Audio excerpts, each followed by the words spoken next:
Just doing a little fact checking on me and Braden's comments about Mark 13 and Matthew 24. If you look at or Mark 13 here, and it says, "And then shall they see the Son of Man coming in the clouds with great power and glory." And then it talks about the fig tree and different things, but down here in verse 32, it says, "But of that day and that hour knoweth no man, no, not the angels of heaven which are in heaven, neither the Son, but the Father." Now I remind you that there's no declaration of marriage here. Remember that Christ is supposed to be coming as a thief in the night. So why would there be a declaration by the Father before the Son comes?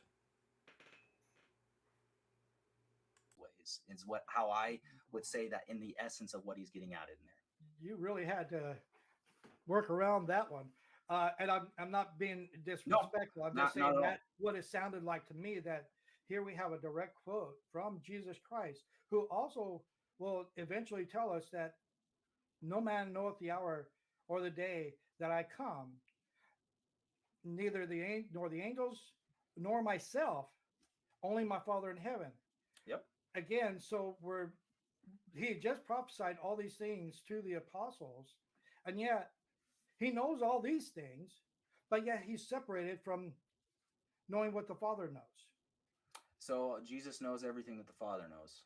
Are you sure? Because he just said that he didn't know, only the Father knew. What are you quoting from? Let's see if I got it. It's in Mark. Are you talking about Matthew chapter 24, verse 36? I'm talking about Mark. Okay, let's go there. Yeah, Mark 13, verse 32. "But of that day and that hour," and let me and I put this on you. About Luke not being an apostle but a disciple. Yep. Mark is also a disciple and not an apostle. Most people don't understand that. They think that chronology or somehow that all these guys in the Bible are called apostles, when actually Mark and Luke are just disciples and they are hanging out with Peter and Paul. Yep. Right? So I will, like I said, so whenever I quote from Mark, I'm actually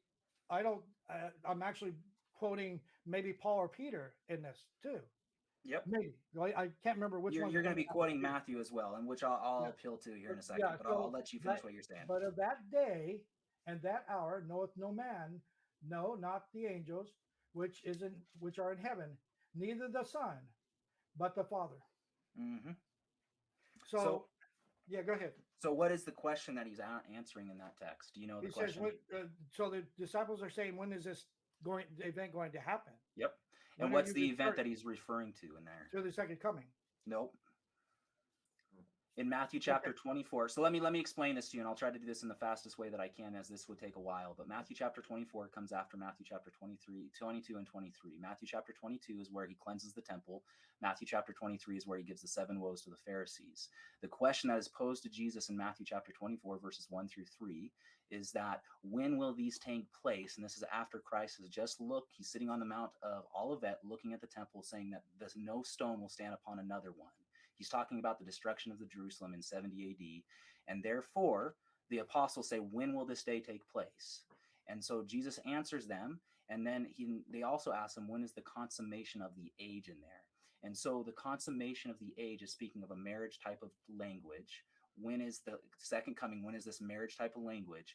And so Jesus says, in verse 36, in the proper traditional context of the Jewish Pharisees of the day, the Jews of that day, it was to give honor to the father, to say that the marriage date was decided by the father and no one else. Even though everybody around the town, everybody knew when that was going to take place, nobody said that they did, because it was honoring the father, because the father got to dictate when the marriage took place. Okay, and So that's why Jesus says that the text is based on the walls of the temple coming down. Mhm. But in Matthew, he doesn't talk about himself as being unknowing of the event. It's only said in Mark where he says neither the son. And No, who is the in son? Matthew chapter 24, verse 36, he does say that no one knows, not the angels nor the son, but the Father alone. Okay, but then And again, so I totally, need the I know text what you mean. here. I know what you mean. So Yeah. in So me and Braden were having this discussion on Matthew 24 and Mark 13. And he said that in Matthew 23 that the son was acknowledged of not knowing the day or the hour. If you look here in verse 36, all right, it says, "But of that day and hour knoweth no man, no, not the angels of heaven, but my Father only." So he was wrong there, because only in Mark will it say that no man knoweth the hour of the day, not even the Son, and plus the angels and all that. You can look both those up together. So he's wrong there. If you go to the what Jesus Christ describing, he said, "And then shall appear the sign of the Son of Man in heaven, and then shall all the tribes of the earth mourn, and they shall see the Son of Man coming in the clouds of heaven with power and great glory." So, considering what verse 30 says and verse 36, who was right in that exchange? Now, he wants to say that this is like a marriage ceremony, and only the father should be announcing that day. But considering the announcement will not come as a burst of sound in the clouds of saying that this is the day which the Son shall come, that he will come as a thief in the night, then there is no declaration by the Father ever when he will come, if Jesus Christ is to come as a thief in the night. So again, that exchange between me and Braden, who was right? You guys comment and leave a like, subscribe. You know the routine.